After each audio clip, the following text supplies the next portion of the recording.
I think it's a little over $5 million, just like Demetrius said, for the cap hit this year, which opens up some space, and they get a guy, locked in. Gets that interview in full by heading over to 1010XL.com. And division rival Tennessee Titans signed DeAndre Hopkins yesterday to a 2-year deal. At 12:03, it is 87 degrees. Time and temp brought to you by Bueller Air Conditioning. Stay cooler with Bueller.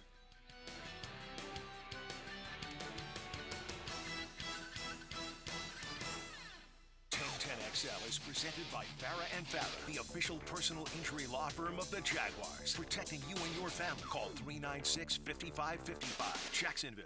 Attention.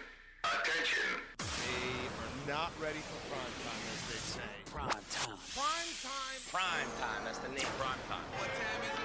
Showtime. Prime time. It's XL Prime Time. Featuring Joe C. I'm having nightmares right now. Matt Hayes. Their D's going to be really good. Mia O'Brien. One of those bugs just flew in my eye. And Leon Searcy. Somebody has to go on the crowd. How you like me now? We are all back together, and not really. Semi back together. We're all here, but we're not all in one spot. Now, on the radio dial, we're all together with you. Welcome in. Joe C. and Big Leon Searcy, both back from vacay. You had a longer one than I did, but we are ready to rock and roll. I felt like we needed to put out an APB because my man was in Vegas, and we didn't know whether he was going to come back in one piece. But you came back ready I to did. go. Listen, I've never wanted to see a state of Florida more than I did when I left Vegas. Listen, I'm glad. Listen, listen, the cigar event was outstanding for our booth, but I'm glad it's only once a year, bro. The big fella's just not built for Vegas, man. Yeah. The bells, the whistles, the noise, the people. Listen, the most majestic thing that I saw there was the mountains. Oh, really? I like the mountains. I was more amazed at the mountain view that I saw than all the other stuff that I did. Did you just want to walk off into the wilderness? I really did. I wanted to pull off kung fu. I just wanted to walk out in the desert barefoot and get away from all these people. I'm not serious. All right, now Big Sirs and I are still here in Duval. We've got SEC Media Days this week, ACC Media or kickoff next week, so we're going to be just wall-to-wall college football as you would expect this time of the year. So Matt Hayes, Mia O'Brien, they are in Nashville. That's kind of my town with my daughter living up there. Oh, but you guys are holding it down now. Oh, absolutely. And if you're watching on YouTube, number one, JJ, let's try this remotely. If you're watching on YouTube, you will see the fact that we have the nice double box of Matt and myself behind this lovely gray wall at the lovely Grand Hyatt Hotel in Nashville. But also you can leave a comment, a question on the, wait for it, JJ. The Yahoo pop-off chat line. Yahoo! It works, yay! So this is the first time we're doing this dual streaming sort of thing. So we're live here in Nashville. So if you have questions, our hope is to have the LSU contingent, as Jaden Daniels literally walks right past us as we speak, join us at some point in the next 2 hours or so. And then, of course, throughout the course of the week, as we have the best SEC coaches and players on right here on XL Primetime, as well as the Frangie Show, to follow us here live from Nashville. Well, I tell you what, when we set everything up, we're going to be talking all about the teams that are going to be rolling through there, and we need to get to Evan Ingram as well. But, Matt, at least kind of just set us up for today, because I've already told you, Jimbo Fisher is one of my big questions this week is when are you going to do something? You've been paid the most or at near the most in the college football world for a long, long time, and you haven't delivered even a trip to Atlanta. So that's going to be story number one for me today. Yeah, it's a lot that. It's also a lot, how are you going to mesh with Bob Petrino? That's two of maybe the biggest egos in college football on the same staff. Both of them wanting to work with the offensive quarterbacks. Both of them wanting to call plays. It's got disaster written all over it. I mean, I've been saying this now for months. It's either going to be an 11-win season, and they're playing in November for a chance to get to the SEC championship game, or it's going to be another 5-7 season. It's going to do more harm than good. So there's a lot of that. Jimbo is not one, by the way, to get on the radio. Jimbo flies in, does the rounds, does not go on the radio, and leaves. And it's very difficult. Yeah. Thank you, JJ. It is funny, though, because we did see him in the hotel lobby yesterday. It's very difficult to no, he's flying in today.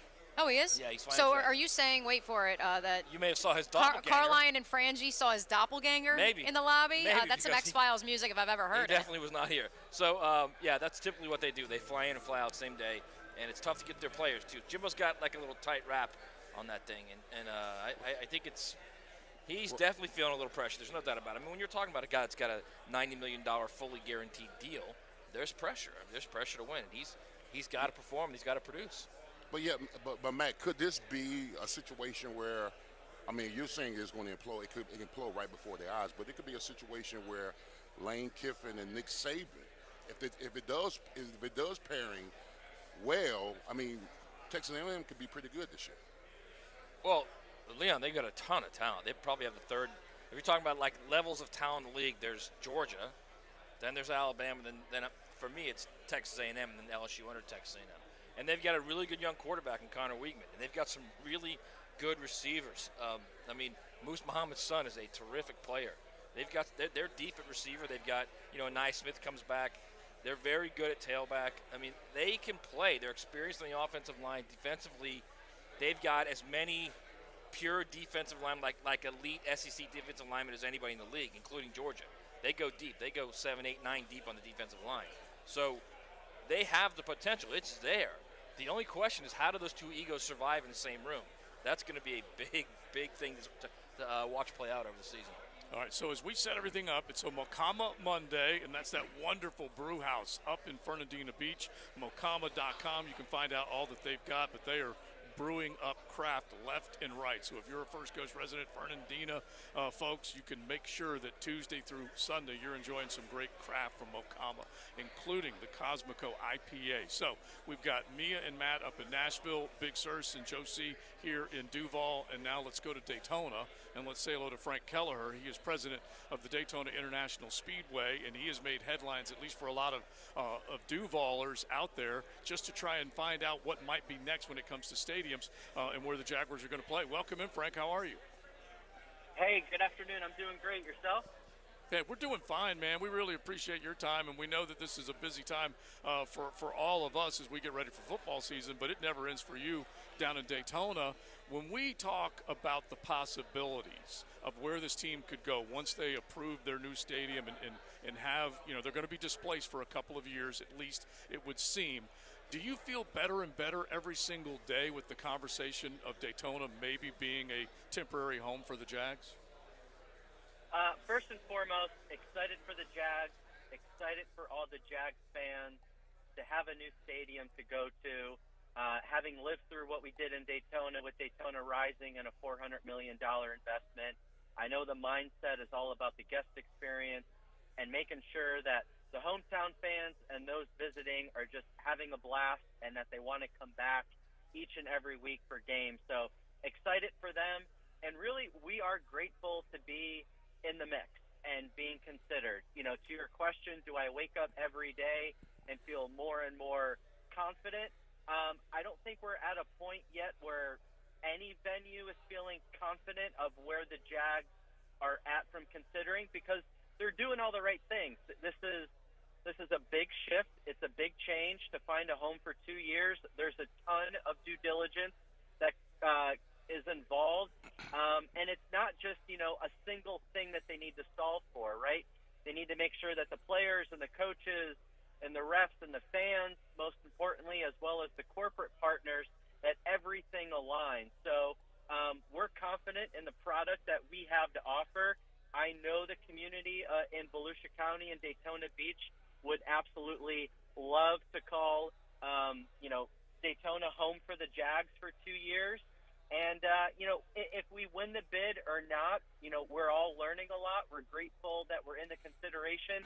And I do think that we need to figure out a way to tie Daytona and the Jags together, whether or not we land as the home for those 2 years.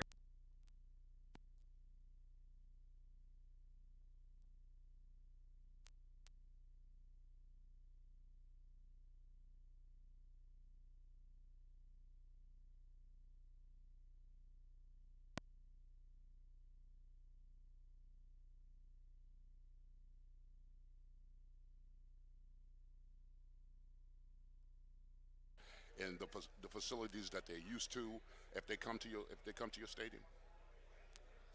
I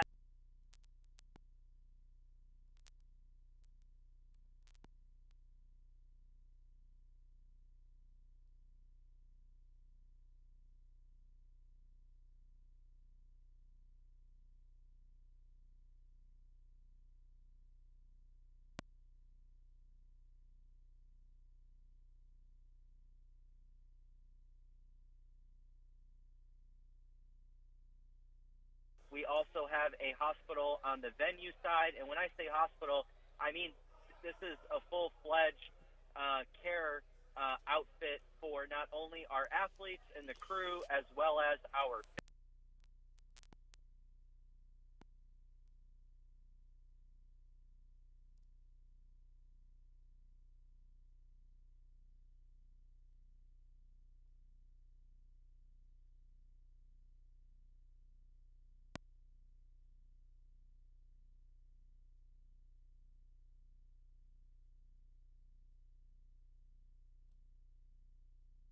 President of Daytona International Speedway, joining us now on the All-Pro Roofing Hotline. Hey, Frank, hello from Nashville. I know you're currently touring the country as well. My question primarily, actually, speaking of traveling, comes from being in Chicago a few weeks ago for the road race. From what I have been told, $50 million was given from NASCAR to the city of Chicago to build that track. And so I'm curious if you have any sort of backing from NASCAR that maybe could help offset some of the costs to create this temporary stadium at Daytona for the Jags. No, hey, Mia, Chicago's a great call-out, and I think that example aligns well in our conversation with the Jags, specific to NASCAR taking a race to L.A. in the Coliseum, which, as we all know, is not a racetrack, to shutting down the city, downtown Chicago, for the first time ever and building a street course. We're kind of carrying that energy and that momentum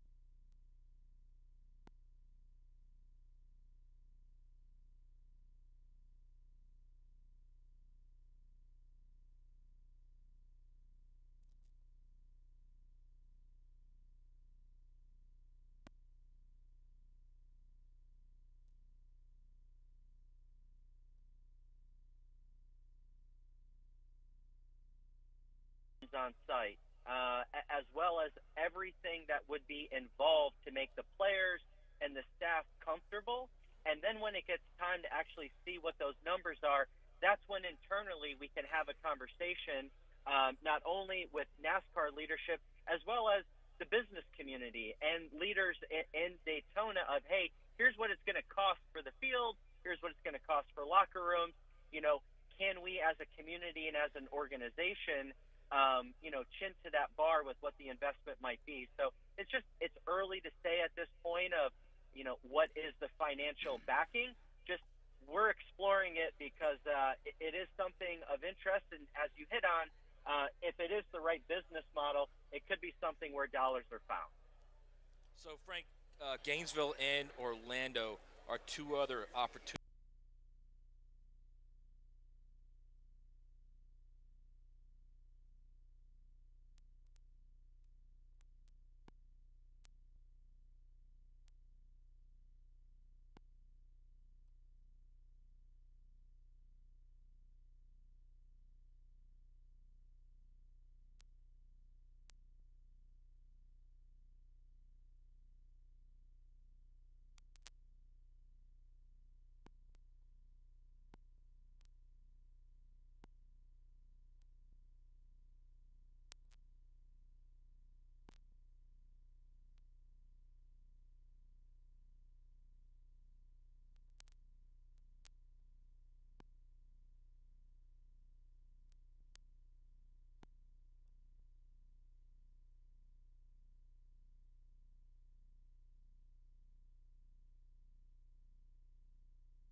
lot of temporary. In fact, they have examples of here's what we do when the Pro Bowl rolls in or when this bowl game rolls in. So, again, those are very obvious things. But again, I'll go back to focusing on what we have that others don't. And that's an ability to host music festivals. That's an ability to host multi-day, multi-week camping opportunities to where I think of the tailgate. Who's to say that tailgating can't start in the infield on Friday and on Saturday have a Jags festival, have a concert on a Saturday night? Those aren't things that you can do every home game, but I think these are a lot of fun things that we can do, as well as just look at the community, all the hotels up and down A1A, as well as local restaurants, local businesses. I know the community would work hard to welcome anyone that comes here as we do it annually for Speed Weeks, as well as for the Rolex 24, our Supercross races. So I feel we got a lot to offer. Speaking of the Rolex 24, Frank, that's one of the biggest questions we're getting.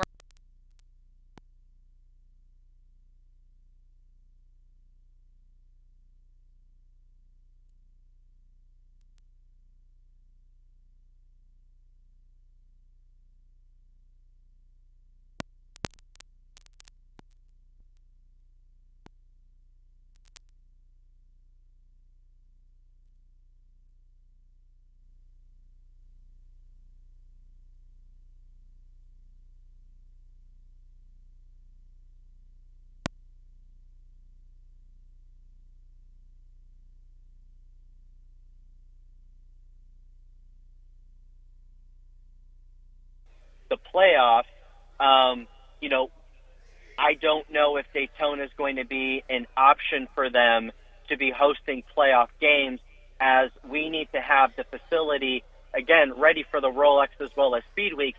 Now, that's my opinion from my point of view where I'm looking at it. I don't have an answer for that. But that, again, is just something that cards facing up when we sit down with the Jags leadership, we're going to have to talk about it. And there can't be any gimmick associated with it. They're going to need to know where the home games will be when they enter into the playoffs and if we can accommodate or not. At this moment in time, we have no intention of adjusting the Rolex 24 or the Daytona 500, so we're just going to have to see what can be done.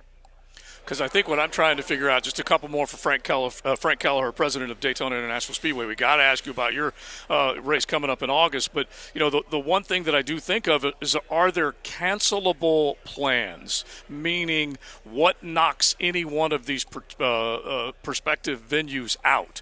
And I can't help but think of that one, Frank. If you can't move the Rolex 24, that's probably the biggest one. I'm looking at the dates now. We're talking late January. And if we're advancing it a couple years, it's still going to be the third or fourth week of January. You mentioned the Roar before the Rolex, which is also a big, big event. So you're saying you can't move them calendar-wise. I mean, at this moment in time, I don't know if we can or if we can't. Everything in my gut is that's going to be a really hard ask. But again, it is July 17th, 2023. We're talking down the road. That doesn't mean that if we can't check all the boxes, get to a position where the mechanics of the business partnership make sense, show the support from the community, that's not something that we don't take all the way up to the competition teams on IMSA and on NASCAR to have a discussion. So it just at this point, I don't have a clear direction of can or can it move. Well, use this last little bit of time. We really appreciate your time today, but you got AUG 26, you got the Coke Zero Sugar 400 coming up, and as we're setting up the playoffs, you guys are pretty fired up, I'm sure. No, thank you. Yes, Coke Zero Sugar 400, the World Center of Racing, Saturday night under the lights, August 26th. This is the last race of the regular season. So regular season starts in Daytona with the 500. It ends in Daytona with the Coke Zero Sugar 400. This sets the field for the playoffs. As a sports fan, what I love about this is that really anyone that shows up in the Cup Series to Daytona has a legit shot to win the race and punch their ticket into the playoffs.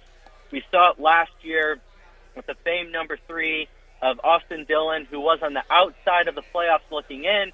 He came to Daytona. He got the job done, went into the playoffs. So this is really turning into a must-attend, must-watch national event here in Daytona. We still have tickets on sale, 1-800-PIT-SHOP, or check us out, DaytonaInternationalSpeedway.com. Tons of fun opportunities to come and check the race. And if you're a Jags fan and you've never been to the Speedway and kind of want to check the place out, this is a good opportunity to come and grab a cold drink and watch an awesome race and kind of let your imagination run wild of what it might look like to be back one day and watch your hometown Jags take the field in Daytona. Nooners, I want to take you behind the curtain. This man is on vacation right now, and he is taking his time. He's taking 15 minutes of his precious vacation time with his family to speak with you about this exciting opportunity for your Jags. Frank, we can't thank you enough for joining us on the All Pro Roofing Hotline. Go back to the kids in vacation and enjoy. We look forward to seeing you at the World Center of Racing very soon. Thanks for making time for me. I really appreciate it and look forward to chatting more.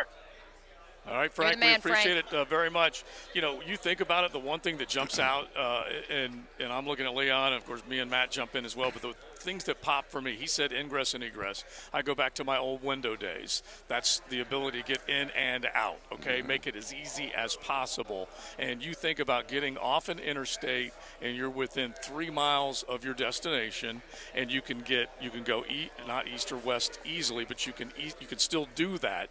And you also have an airport right behind the stadium for people that are flying in. That's all good.